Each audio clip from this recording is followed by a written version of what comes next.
Welcome back once again in Principle of Electronic Communication practical session. So today we are going to see the experiment number 9 of this subject of this manual. The experiment number 9 is demodulation of AM signal.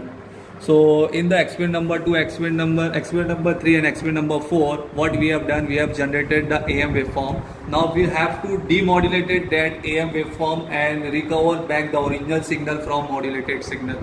So from AM signal we have to recover back again its original signal. So this is the experiment number 9. In this experiment number 9 we are able to get the original signal at the output. When we are giving at the output we are getting the original signal, and at the input we are applying modulated signal, AM signal.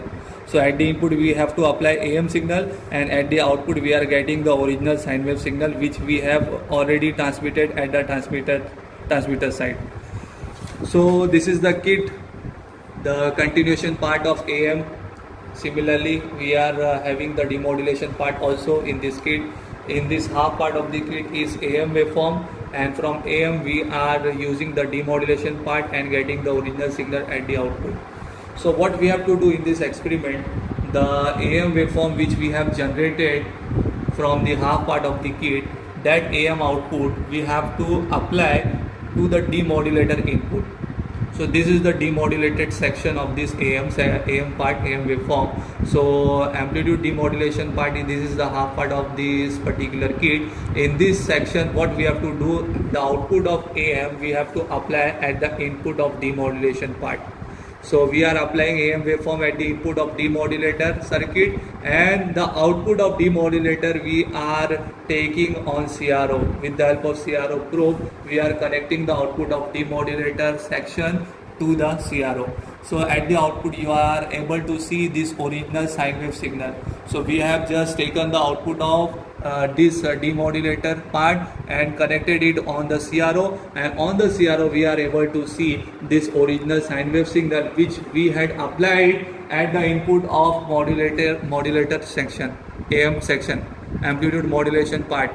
So this sine wave signal, original signal, first from function generator modulating signal is applied to the AM input, and the output of AM we have applied to the demodulator input, and the demodulator output we have connected on the CRO. So this the output, it is exactly similar what we have generated from function generator CRO, original sine wave signal. So this original sine wave signal we have generated with the help of function generator, and we are getting exactly that waveform at the output of demodulator section. Now how we are able to verify that we are getting exactly same frequency sine wave signal or not? So as you can see in the function generator I have set the modulating signal frequency at 1 kilohertz. So 1 kilohertz frequency sine wave signal we have applied this modulating signal at the AM input. Now what we have done, we have generated the AM waveform and applied at the demodulator input, and what we are taking the demodulator output and CRO. So this demodulator output and CRO we are getting the original sine wave signal.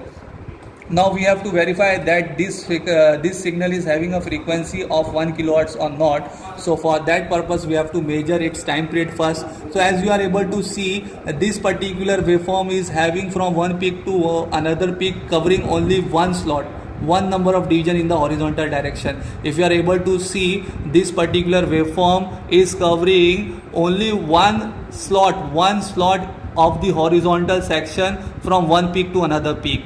From one peak to another peak it is exactly covering one number of division on the horizontal direction. So 1 multiplied by time per division knob. So as you are able to see, this time per division knob is exactly at 1 millisecond. So if you multiply this 1 multiplied by 1 millisecond, you will get 1 millisecond, and if you take the inverse of 1 millisecond, you will get exactly your answer as 1000. 1000 means 1 kilohertz. So in this way we are getting exactly 1 kilohertz sine wave signal at the output of demodulator, which we have actually applied at the input of AM.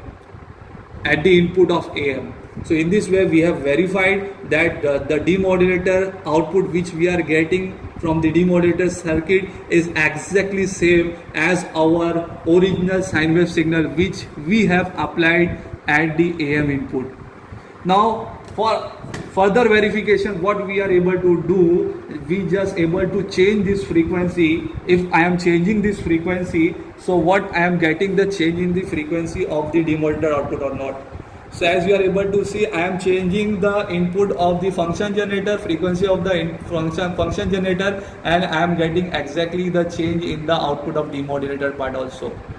So if I am able to, for example, if we take further verification, if I am changing this modulating frequency to 500 Hz. For example, if I am changing this modulating frequency at 500 Hz.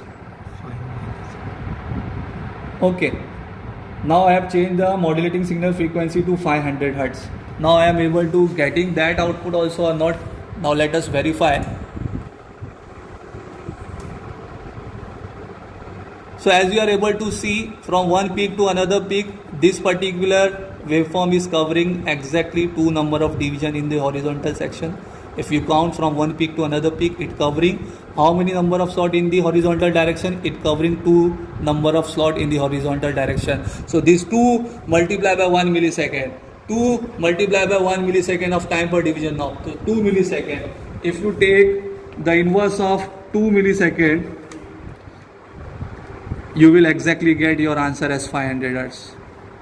So in this way, we have verified that whatever the changes we are doing at the input of function generator, we are getting exactly the same output of demodulated signal. So this is our original signal, sine wave signal, which we have already generated from the function generator. But this input signal we have applied to the AM part, AM input, and the output of AM we are applying to the demodulator input, and demodulator output we are taking on the CRO. So this is how we are verified that we are getting exactly. Now what in this experiment, what in the observation it has asked us? It has asked us to note down the Vmax and Vmin reading. For different Vmax and Vmin reading, what is the percentage M modulation index, and it has asked us to calculate to measure peak to peak amplitude of demodulated output. So this is a demodulated output.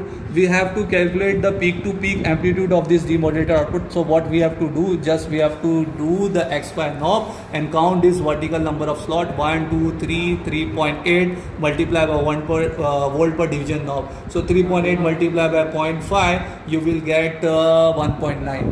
Okay, so this is 1.9, 3.8 multiplied by 0.5, you will get the amplitude, peak to peak amplitude, and it has asked us to note down the frequency. So frequency, as I have changed the frequency, I have first kept 1 kilohertz, then I have changed to 500 hertz. So in this way, in this similar fashion, you have to note down the reading by changing the frequency from function generator. Exactly you are getting the demodulated frequency or not.